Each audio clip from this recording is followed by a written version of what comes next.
Sa hilagang kanlurang bahagi ng Costa Rica, sa rehiyon ng Guanacaste, isang krisis sa kapaligiran ang tahimik na bumabalot noong dekada 1970. Daan-daang ektarya ng dating luntiang kagubatan ang nawasak dahil sa ilang dekada ng sobrang pagpapastol at pagsasaka. Ang mga dating makakapal na punong kahoy ay napalitan ng tuyot na damuhan at basag-basag na lupa, habang ang dating masaganang ekosistema ay tuluyang humina.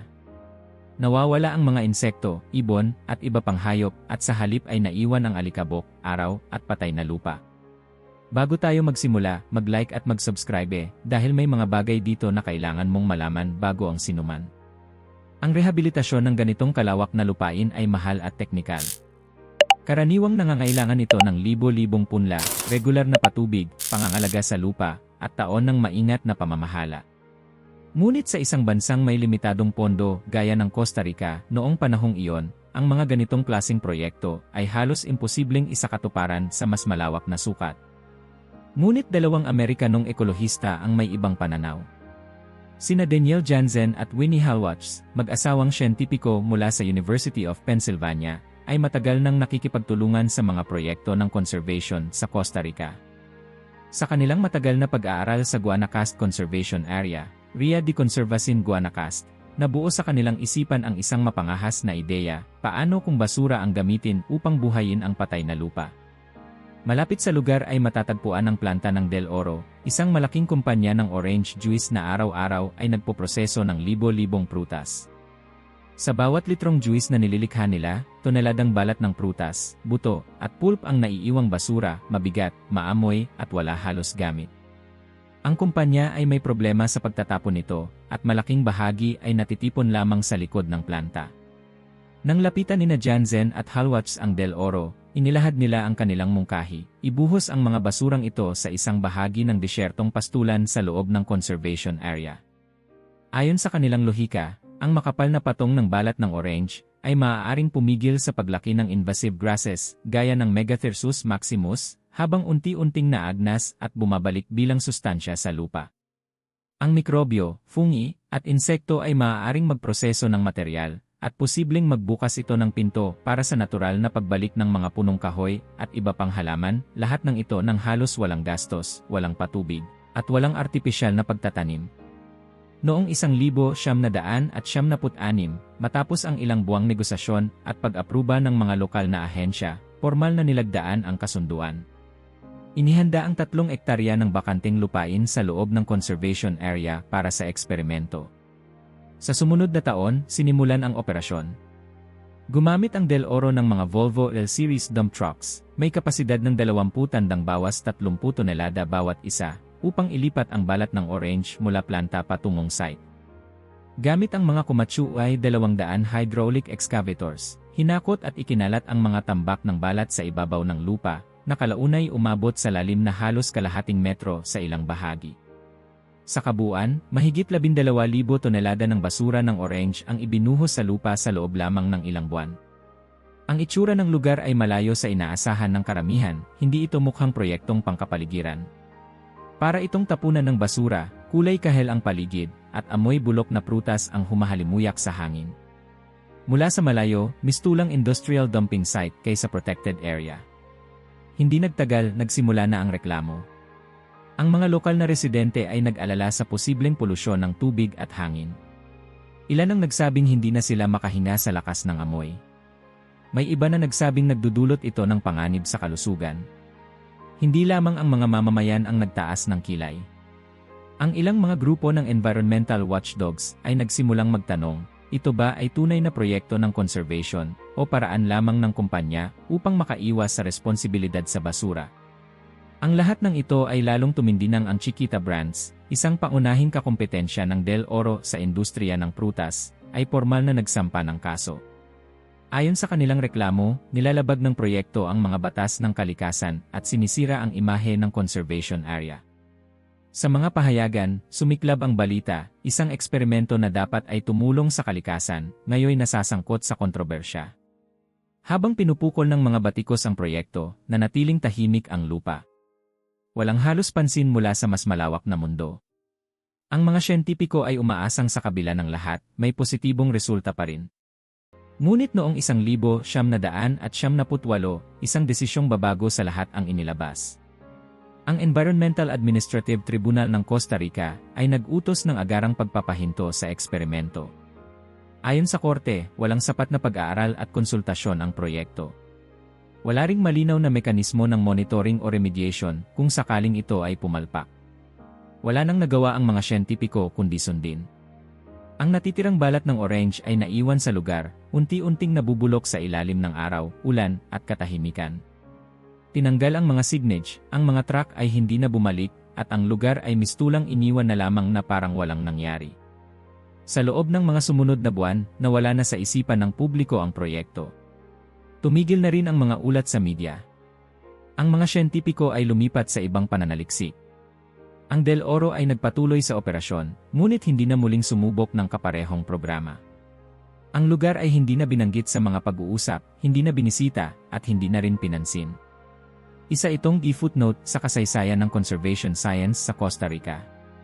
Para sa marami, ito ay naging halimbawa ng kung paanong ang magarbong ideya ay maaaring bumagsak sa harap ng pampublikong opinyon at legal na komplikasyon. Ngunit sa ilalim ng makapal na patong ng nabubulok na balat ng orange, may ibang kwento ng unti-unting nabubuo. Isa itong kwentong hindi sinulat ng mga tao, kundi ng lupa, ulan, mikrobyo, at oras. At ito ang kwento na muling mabubuksan, hindi dahil sa plano ng siyentipiko, hindi dahil sa media, kundi dahil sa isang estudyante ng ekolohiya, 15 taon ang lumipas. Sa paglipas ng mga buwan matapos magsimula ang proyektong Del Oro, Janzen, Halwatch sa loob ng Guanacaste Conservation Area, unti-unti nang lumalakas ang mga tinig ng pag-aalinlangan.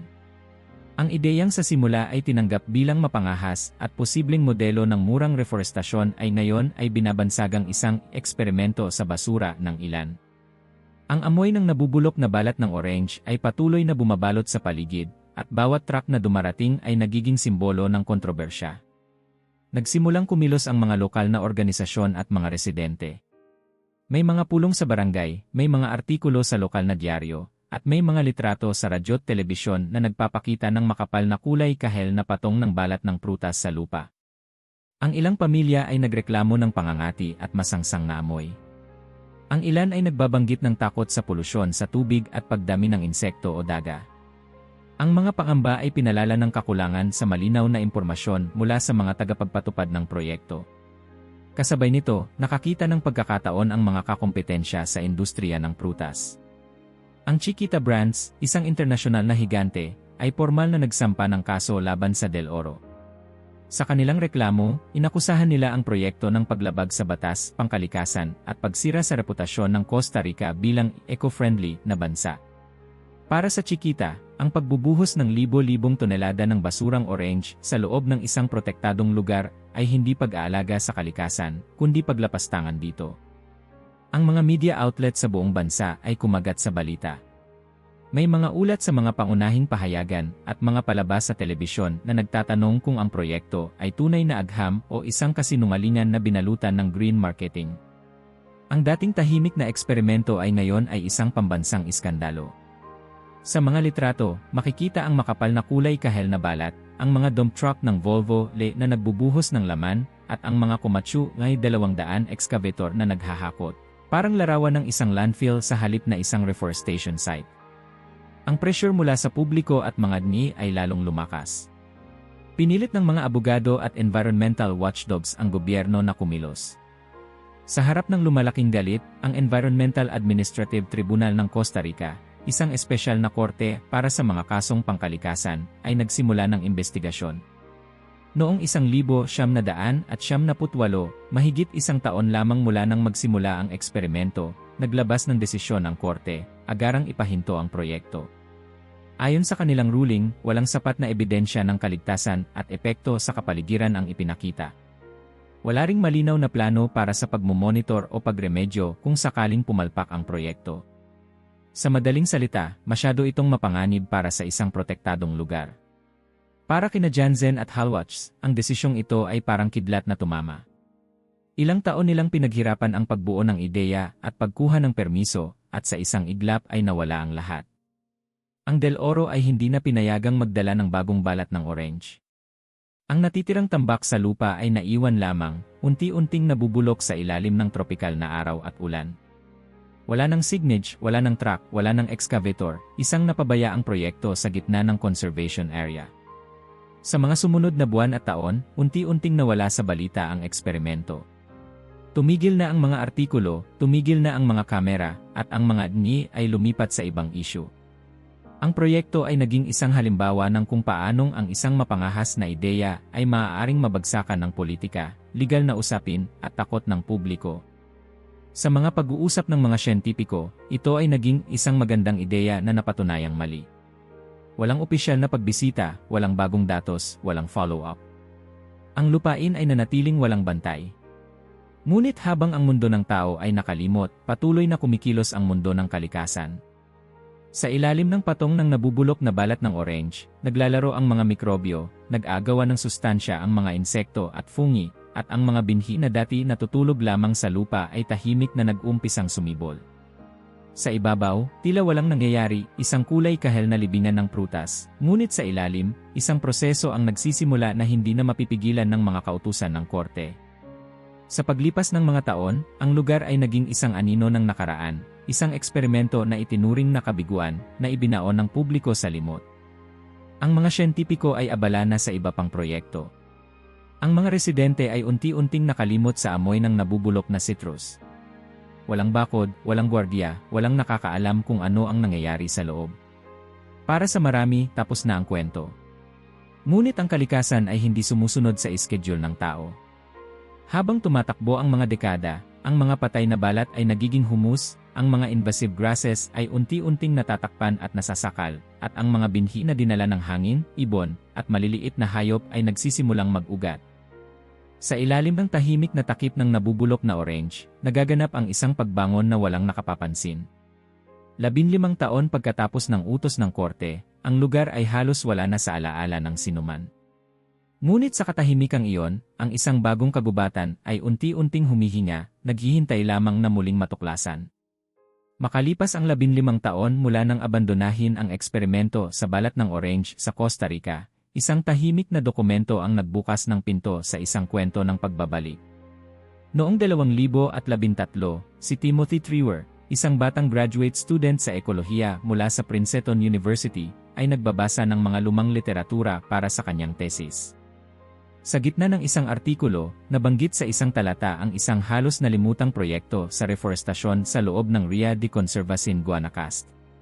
Ang eksperimento ay binanggit sa ilang linya lamang, isang pagsubok na isinagawa noong 1997 gamit ang balat ng prutas, ngunit hindi na muling nabalikan o pinag-aralan. Para kay Treuer, na noon ay aktibo sa larangan ng conservation science, ang ganoong uri ng proyekto, isang nabigong eksperimento na hindi tinutukan muli, ay isang pambihirang pagkakataon. Naudyok ng tanong, ano na kaya ang itsura ng lugar ngayon? Kaya agad siyang nakipag-ugnayan sa dalawang pangalan na paulit-ulit na lumilitaw sa pananaliksik, sina Daniel Jansen at Winnie Halwachs, ang mag-asawang siyentipiko na nagpasimula ng eksperimento. Sa kabutihang palad, aktibo pa rin ang dalawa sa Costa Rica. Nang marinig nila ang plano ni Treuer na muling hanapin ang lugar, sumang-ayon silang tumulong. Ngunit may isang problema, wala nang dokumentado o aktwal na lokasyon ng site. Wala nang natirang bakod, signage, o kahit simpleng marker. Walang sinuman sa lokal na pamunuan ng conservation area ang makapagbigay ng eksaktong lokasyon. Maging sina Jansen at Halwachs ay aminadong nawala na rin sa kanilang memorya ang eksaktong posisyon sa loob ng 1,000 ektarya ng lupaing natural. Gamit ang Trumbull Geoexplorer Gita device, lumang aerial images, at mga archived na mapa, nagsimula silang hanapin ang lugar. Ilang araw ang ginugol sa paglalakad, paghahambing ng mga punong kahoy, pagtingin sa lupa, at pagsusuri ng topografiya.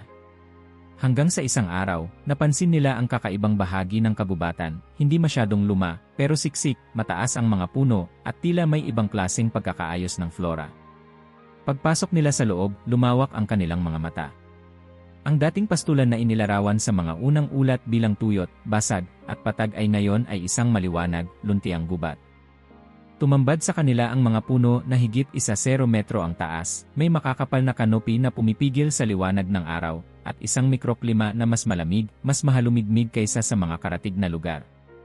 Nakikita nila ang mga ibon na lumilipad mula sanga sa sanga, mga insekto na abala sa pag-ikot sa paligid, at fungi na tumutubo sa mga nabubulok na dahon sa lupa. Ang reaksyon ni Trevor ay pinaghalong pagkagulat, saya, at hindi makapaniwala. Ito ba talaga yung lugar? Hindi ito maaaring pareho. Ngunit nang magsimulang hukayin ang ilang bahagi ng lupa, nakita nila ang natitirang bakas ng balat ng orange, na ngayon ay naging bahagi na ng lupa. Ikinumpara nila ang ilang landmark mula sa lumang larawan, maliit na burol, kurba ng daan, orientation ng araw, lahat ay tumugma. Ito nga ang dating site ng eksperimento. Dito na nagsimula ang isang seryosong proyekto ng pananaliksik. Si Trevor, kasama ang lokal na research team, ay nagplano ng isang scientific comparative study upang masukat kung gaano kalayo na ang narating ng site kung ihahambing sa mga lugar na hindi ginamitan ng balat ng orange.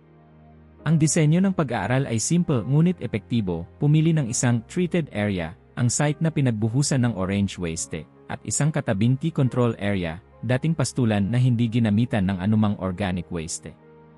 Ang mga datos na nakalap ay kaagad na nagpakita ng napakalaking kaibahan. Sa treated area, ang above-ground biomass o dami ng organikong material sa itaas ng lupa ay tumaas ng 176% kumpara sa control site. Mas makapal, mas mataas, at mas lunti ang halaman ang namayani. Bukod dito, ang diversity ng mga punong kahoy ay higit 3 beses na mas mataas sa site na ginamitan ng orange waste. Ibig sabihin, mas maraming species ng punong kahoy ang tumubo at nagtagumpay sa naturang bahagi ng kagubatan. Marami sa mga ito ay hindi karaniwang nakikita sa maagang yugto ng reforestasyon, kundi mga uri na kadalasang lumilitaw lamang sa mas matanda at stable na kagubatan. Ang soil samples mula sa parehong lugar ay nagpapakita rin ng positibong resulta. Ang antas ng carbon at nitrogen sa lupa, dalawang mahalagang elemento para sa paglago ng halaman, ay mas mataas sa treated area. Bukod pa rito, mas mataas ang microbial activity na indikasyon ng malusog at aktibong lupa. Isa sa mga pinakakahanga-hangang natuklasan ng grupo ay ang ganap na kakulangan ng interbensyon ng tao. Walang nagtanim ng punla, walang nagpatubig, walang gumamit ng pataba o pestisidyo. Ang lahat ng nakita nilang resulta ay produkto ng natural regeneration, pinabilis lamang ng input mula sa balat ng prutas. Ang kapal ng balat ay nagsilbing mulch na tumabon sa invasive grasses, pinigilan ang pagdami nito, at binigyang pagkakataon ang mga natutulog na buto sa lupa na mamulaklak. Ang mga hayop, gaya ng mga ibon at maliit na mamalya, ay nagsilbing disperser ng binhi. Ang resulta ay isang functional ecosystem na tila hindi pinakialaman ng tao, ngunit may hindi maitatangging marka ng human-assisted acceleration. Para sa mga siyentipiko, ang eksperimentong ito, na dating tinuturing na kabiguan, ay ngayon ay isa sa mga pinakakapansin-pansing halimbawa ng passive restoration sa kasaysayan ng reforestasyon tropikal. Sa gitna ng katahimikan ng kagubatan, ang dating basura ay naging binhi ng bagong buhay. Noong 2017, 4 na taon matapos muling matuklasan ni Timothy Trevor ang inakalimutang eksperimento sa Costa Rica, ang mga resulta ng kanyang pananaliksik ay isinapubliko. Ang detalyadong pag-aaral ay inilathala sa Restoration Ecology, isang prestihiyosong journal na tumatalakay sa pagpapanumbalik ng mga ekosistema sa buong mundo. Ang artikulo ay mabilis na kumalat sa akademikong komunidad. Ang headline: Fruit Waste Facilitates Forest Regeneration in Tropical Pasture. Hindi nagtagal, pinansin ito ng mga universidad, conservation moss, at maging ng ilang pamahalaan. Para sa ilan, ito ay patunay na hindi laging kailangan ang mamahaling proyekto para magbalik ang kagubatan. Para naman sa iba, ito ay isang paalala na minsan, ang mga solusyon ay nakatago sa mga bagay na itinatapon lang natin araw-araw, tulad ng balat ng prutas. Ang pinakakapansin-pansing bahagi ng ulat ay hindi lamang ang dramatikong resulta, kundi ang mababang gastos at kakulangan sa interbensyon. Walang irrigation. Walang seedling planting. Walang maintenance. Isang tambak ng basura ang iniwan at ang kalikasan ang siyang tumapos ng trabaho. Ang epekto nito ay parang alon sa tubig. Sa loob ng ilang taon, sinimulan ng iba't ibang research team sa iba't ibang bahagi ng mundo ang mga kahalintulad na eksperimento gamit ang mga organikong basurang lokal sa kanilang rehiyon. Isang partikular na proyekto ang nag-udyok ng pansin, isang eksperimento sa Costa Rica noong 2021 sa pakikipagtulungan ng University of Hawaii. Sa halip na balat ng orange, polpa ng kape ang ginamit, isang basurang agrikultural na sagana rin sa bansa. Isang bahagi ng pastulan ang tinabunan ng makapal na coffee pulp, habang ang katabing bahagi ay iniwang walang kahit anong treatment. Sa loob lamang ng 2 taon, ang resulta ay nakakagulat. Ang treated area ay umabot sa 80% na tree canopy cover, habang ang control area ay nanatiling mababa, nasa 20% lamang. Ang lupa ay naging mas mamasa-masa, mas mataas ang antas ng nitroheno, at mabilis na umatras ang mga invasive na damo. Dahil dito, naisip ng mga researcher, kung gumana ito sa orange at kape, ano pa kaya ang maaaring gamitin? Sumunod ang mga pagsubok gamit ang balat ng saging, baga ng tubo, bagase, balat ng mais at palay, dahon at tangkay mula sa pruning, basura mula sa planta ng mani at cocoa.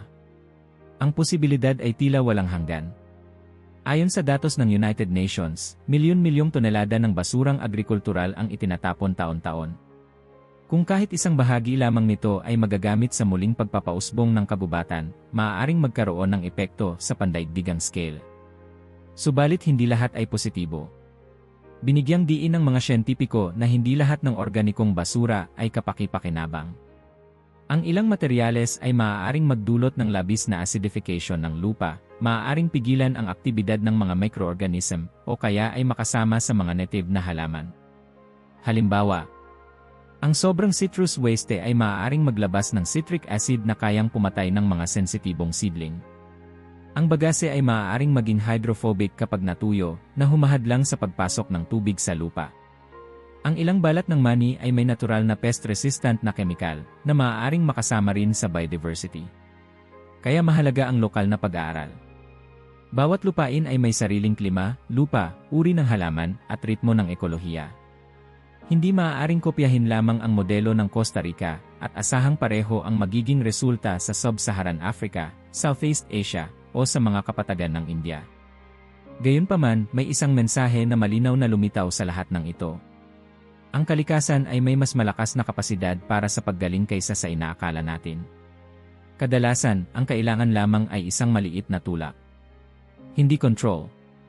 Hindi pagbuo mula sa simula. Kundi tulak mula sa materyal na minsan ay ating tinatapon. Ang dating basura ay ngayon ay isang posibleng tool para sa planetary healing. At marahil, ang mas malalim na tanong na dapat nating itanong ay ito. Ilan pa kayang binhi ang ating itinatapon araw-araw na maaaring magtanim ng bagong gubat kung bibigyan lang natin ng pagkakataon? Ang proyekto ng Orange Peel Forest sa Costa Rica ay nagsimula bilang isang eksperimento. Tinuring na kabiguan. Iniwan. Kinalimutan. Ngunit sa katahimikan ng mga taon, pinatunayan ng lupa, ng mikrobyo, ng panahon na kaya nitong bumangon. Kaya nitong lumikha muli. Kaya nitong palitan ang patay na lupa ng buhay na ekosistema kung pahihintulutan lamang natin. Sa mundo kung saan ang restoration ay karaniwang sinasalamin ng bulldozer, greenhouse, at milyon-milyong dolyar na budget, ang kwento ng gubat mula sa balat ng prutas ay isang paalala. Minsan, ang pinakamasidhing kagalingan ay nagmumula sa hindi natin sinasadya. At ang tunay na tanong ay, ipinagpapatuloy ba natin ang pagtatapon ng mga binhi ng paggaling o oras na para makinig sa kalikasan? Kung naabot mo na ito, mag-iwan ng like at mag-subscribe dahil ang mga balitang tulad nito, ikaw ay dapat ang unang nakaalam.